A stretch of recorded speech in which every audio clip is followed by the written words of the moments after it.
Hello and welcome to the Learning to Slay the Beast podcast, a resilience podcast where we talk about all the challenging things that we're working to overcome, like anxiety, health, and relationship issues. My name is Sarah.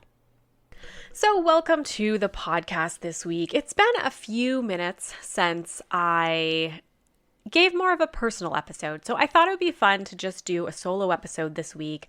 I've got a number of great interviews lined up that are really going to still continue to provide those wonderful tools in the next few weeks. One interview with a dietitian talking about adjustments that we can make to our diet that can really have a great health impact.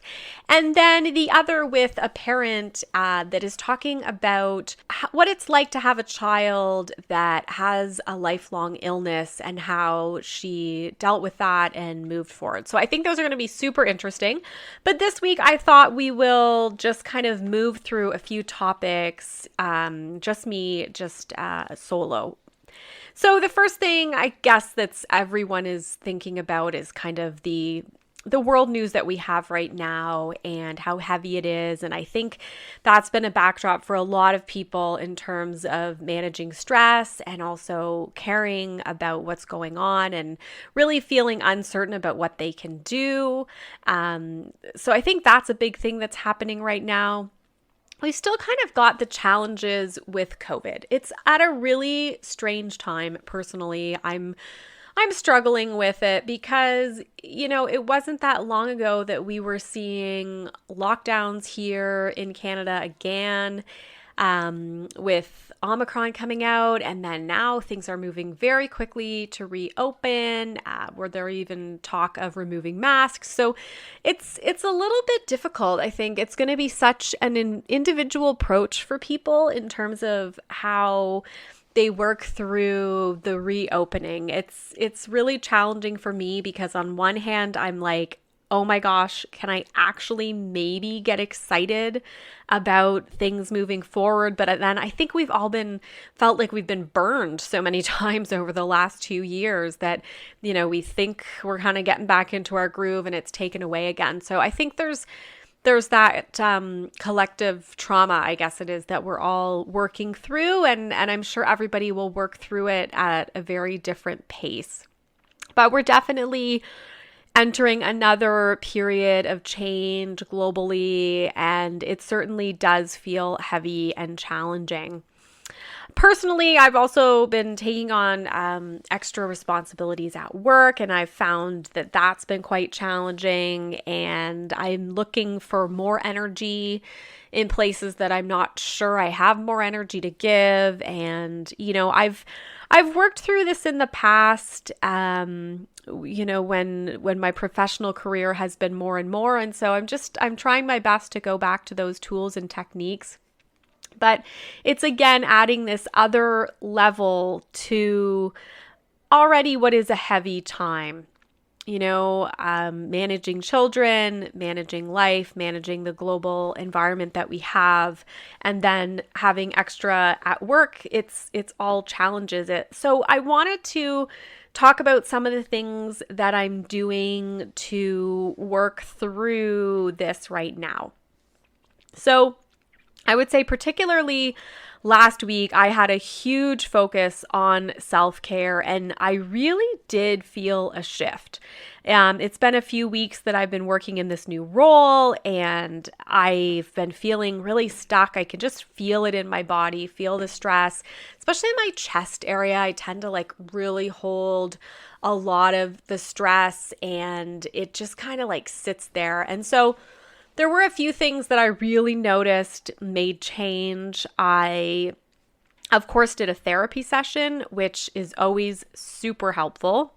My therapist has been so helpful over the past few years. And it was so funny because it was one of those weeks where I thought, yeah, I just met with my therapist maybe about 3 weeks ago. So it was a little bit sooner of an appointment than I normally have in between them. And I thought, I don't even know what I have to talk to her about. I usually try to make a little list in advance of a few things that have been an issue or that I want to try to work through a little bit more. And I was like, I don't know. I've been so busy. I'm not even sure what I have to talk to. And then of course, it was just like the floodgates. It was probably one of the best sessions that I've had in a long time. There was a lot of relief that I felt in terms of talking through certain things, but it was kind of just like opening the floodgates and just bleh, a whole bunch of stuff. And it was so helpful. And I felt a huge release with that. I also have been dealing with an issue with my foot. And so I went to a chiropodist this week, and that felt really great to kind of address something that had been niggling at me for quite a while. And again, I felt like relief. I felt like I got some answers about what's going on. And I felt like, oh my gosh, I've really taken care of myself. Like this is just something that's been bothering me and I wanted to get addressed.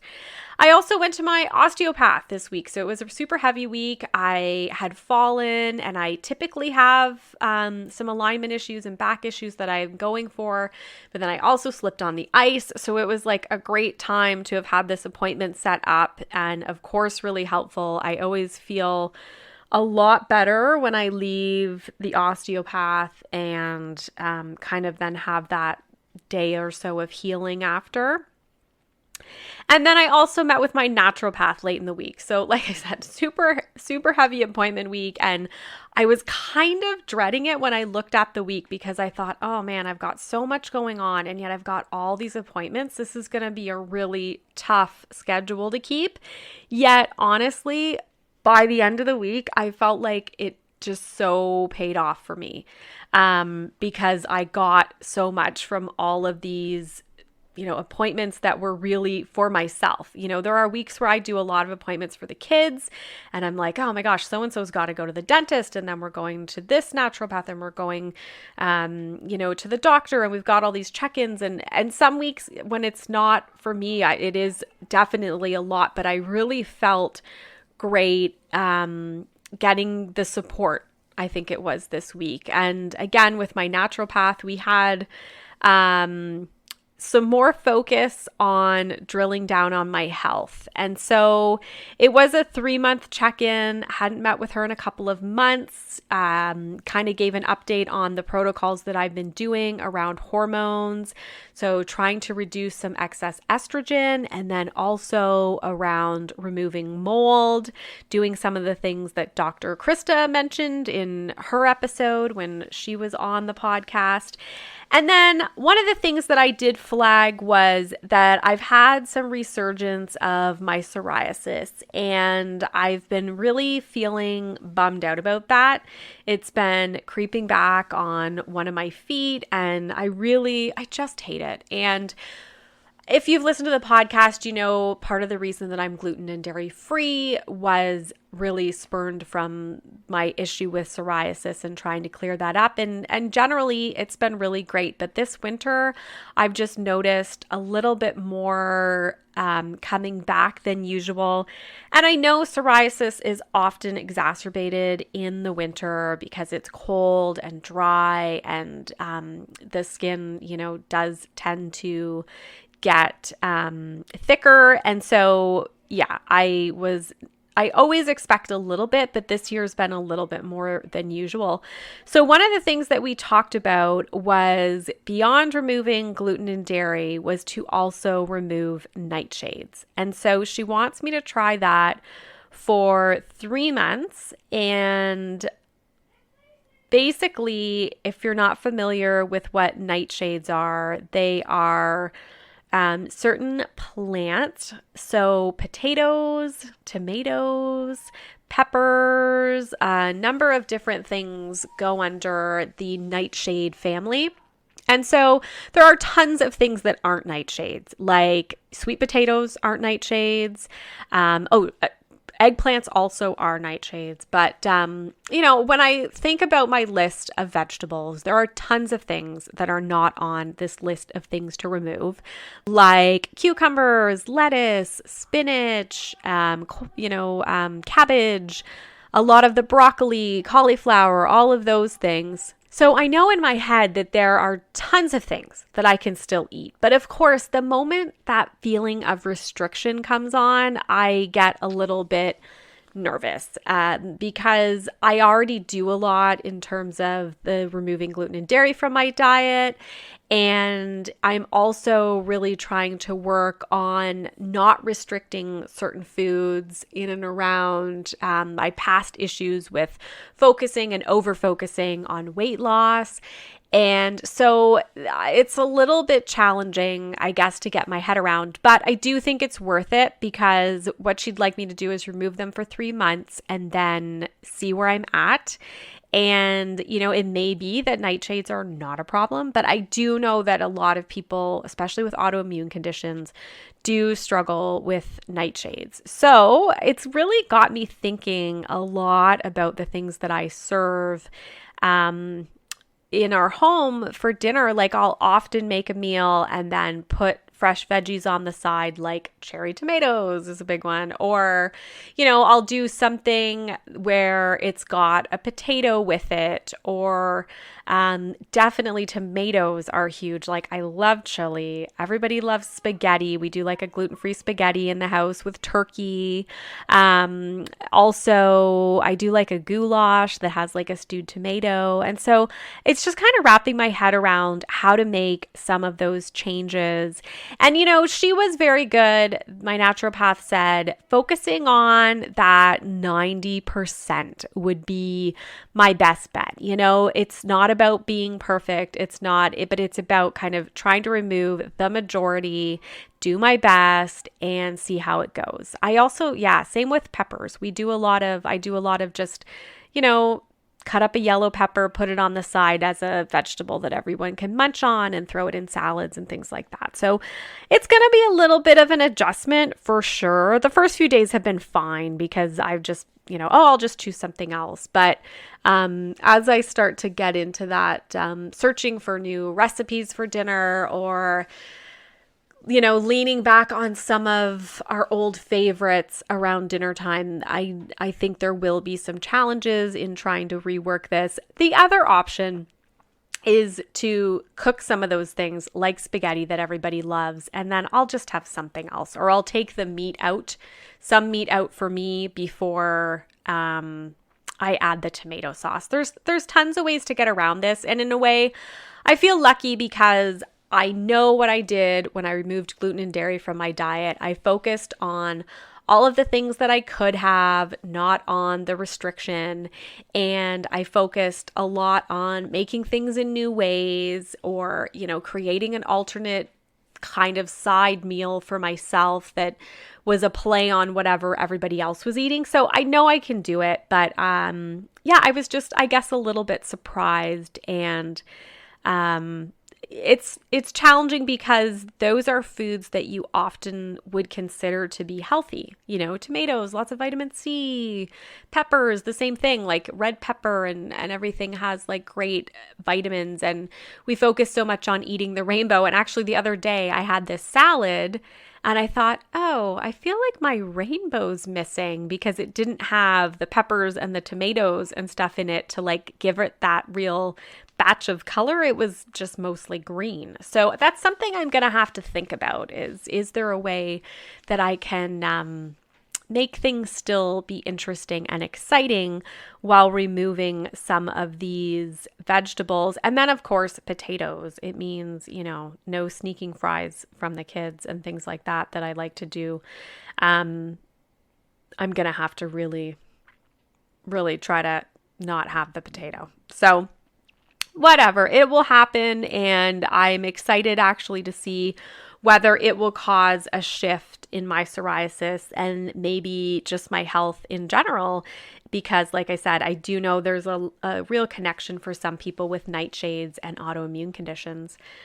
The other thing that's really been supporting me the past little while has been, of course, exercise. I'm always talking about exercise and how important it is. But sometimes I will say I feel like I am just doing it because I'm like, I know this is good for me. I'm going to go do this exercise. And it doesn't always feel energizing. But the past few months, I've been working out pretty, well, definitely consistently, but I would say I've upped my game a little bit, and I am feeling good. So I got my Peloton spin bike 3 months ago, and it's honestly been a great addition to my home gym. It's hard. Like, I find my legs, the first month or so, my legs were very sore, like, and my hips, like, I could really feel it.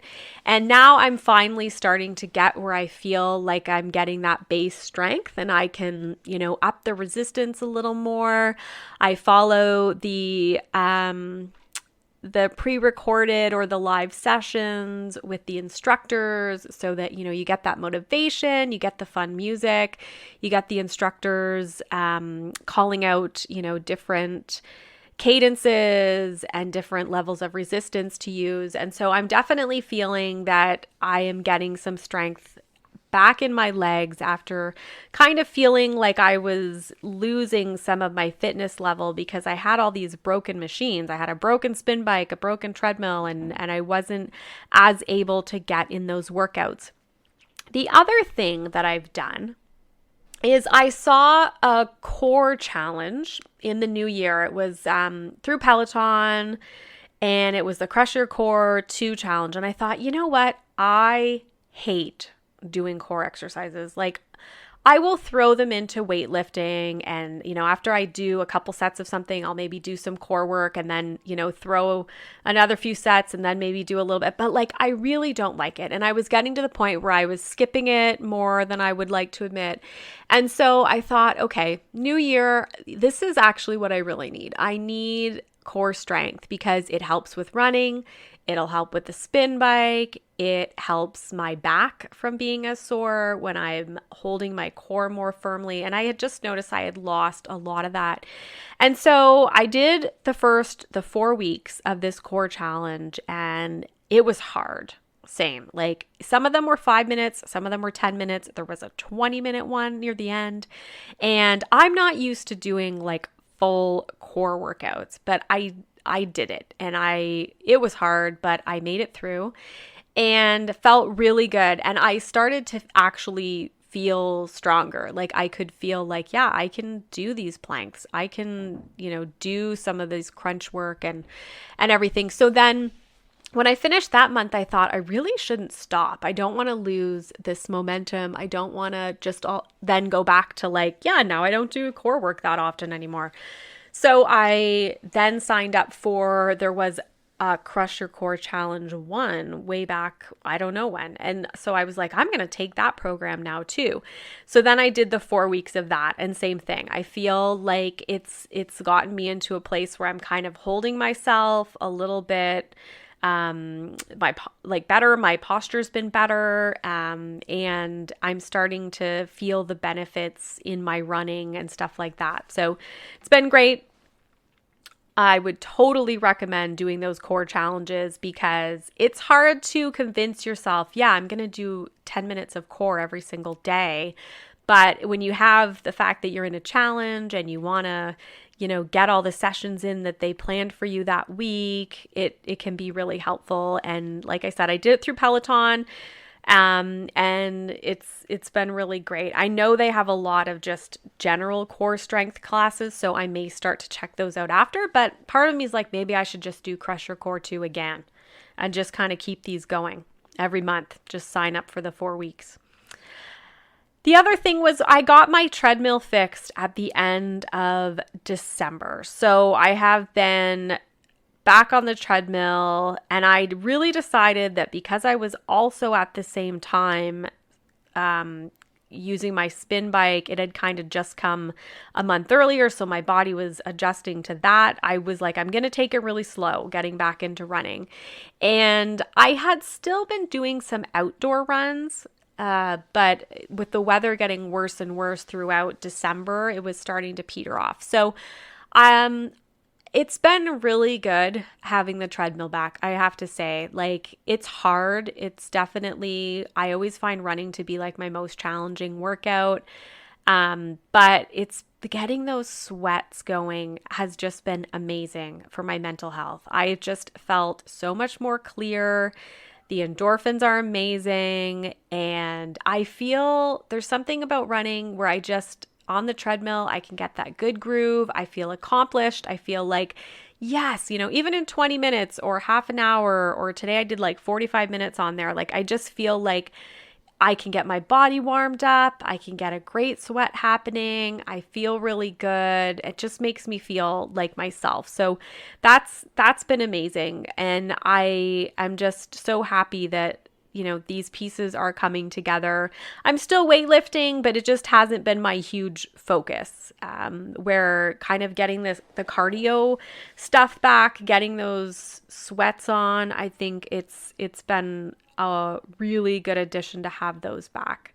So that's been one of the main ways that I've been supporting myself through this. And, a lot of people say, oh yeah, fitness, it's also for mental health. But for me, it really is. Like, honestly, I did a leg boot camp last weekend through Peloton.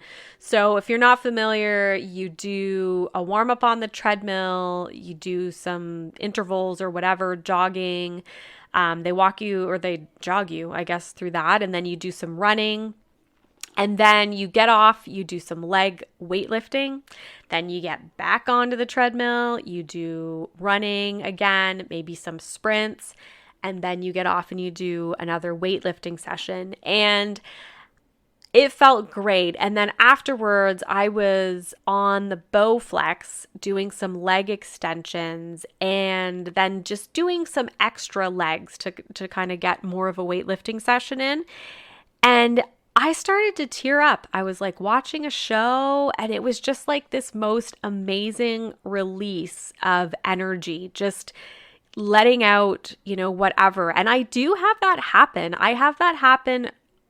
I don't want to say regularly, but I definitely have it happen on the spin bike, on the treadmill, even during this leg session, where you just like let out some tears and you just feel amazing. It's like the negative energy just kind of like works itself out, or the emotions that are built up in there just kind of work their way out. And so anybody who doesn't get the mental health aspect, I can't understand why, because it is just so powerful. And then also the feeling of like accomplishment and I can do it, and the way that it settles your mind in a way that nothing else really can. So definitely recommend supporting yourself with exercise. And then I'm also trying to spend a little more time doing nothing. This is what I'm always hearing from my therapist. Even my naturopath was saying that, like, you need to take time sometimes to do nothing. And I personally really struggle with that. I'm always like, I'm going to work on this. I'm going to work on this. I'm going to go work out. I'm going to go here. I'm going to go here. And I often don't take that time to just be like, I'm just going to sit on the couch and read a book, or I'm going to watch a new show. It just doesn't happen. It's always, doing something for the kids and so I've been really trying to even find, 20 minutes, half an hour to just kind of have a little bit of time, whether it's taking a bath or, doing a meditation. I have definitely been meditating more over the last few weeks. That's been another key thing. I've been trying to take, 10 minutes if I'm feeling out of sorts, just meditate. And whether it's doing one of the Peloton meditations, just doing a self-led meditation, just laying there and kind of letting my thoughts slow down a little bit, any of those things just to really help me. And if you want to hear more about meditation, there are tons of meditations on the Learning to Slay the Beast podcast. And also you can check out the episode How to Breathe Like a Badass with Hannah Jane Thompson, where she talks a lot about the benefits of meditation. And I've been really trying to put that into practice ever since I spoke with her, and relying a lot more on meditation to help me as well. So I hope that maybe some of this has given you a few ideas of ways to get through this challenging period, or any challenging period that you're maybe dealing with. And the other thing is that I mentioned at the top a little bit, I'm just starting to hold some excitement for the future. So that like maybe I'm going to be able to travel again, or maybe I'm going to be able to feel comfortable enough to do a few things. That's been another big thing that I'm letting myself indulge a little bit in thinking of like, well, maybe I could do this, or just because we've went through so much with COVID and just trying to think about what does the future look like and what can we enjoy. And I often feel that way heading into the summer anyway, because summer holidays are usually more fun and a time to get out and, do more on the weekends and stuff like that. So I think I'm just starting to get that little bit of like, oh, maybe it's going to come and there's going to be fun happening and those feelings of excitement there. So hopefully there's something that you can look forward to and some ideas that you can put into practice. Definitely, if you don't have a kind of healthcare team or, a personal care team, I would totally suggest getting that together. So for me, I like things like acupuncture and going to the osteopath, doing therapy, going to a naturopath, but anything that is helping you to support you, whether that's maybe a yoga or a meditation space that you like. It can be really anything. And maybe it's just making that doctor's or dentist appointment that you've been putting off forever, but you sort of feel that niggling like, oh, I'm not taking care of myself, right? Like sometimes just actually doing those things can make you feel the best. Maybe it's like you were supposed to get blood work done, but you've been too kind of busy or afraid to get it done. Just tackling some of those things so that you can say, yeah, you know what? I took care of myself today. And trust me, it feels good. It feels good to feel like, you're kind of getting caught up on things that you need to do for you. So I hope that everybody is doing well and that you are all learning to slay the beasts. Thank you for listening to the Learning to Slay the Beast podcast. Please keep in mind, this podcast is not intended to be medical or professional advice. If you'd like to hear more from me, you can follow me on social media, Instagram and TikTok at Sarah Lady Gluten, or Facebook, Sarah_gluten-free lady. You can also visit my website, which includes author information, speaking information, and more info on the podcast at www.se-german.com. If you like the podcast, please feel free to review the podcast on your favorite platform and also subscribe, because it means that it will show up for you every week on your favorite podcast platform. Also, we've just started to have the ability to support the podcast. You can find this link in my Instagram bio or visit Ko-fi, ko-fi.com/learning to slay the beasts. Thanks again for listening and have a great week.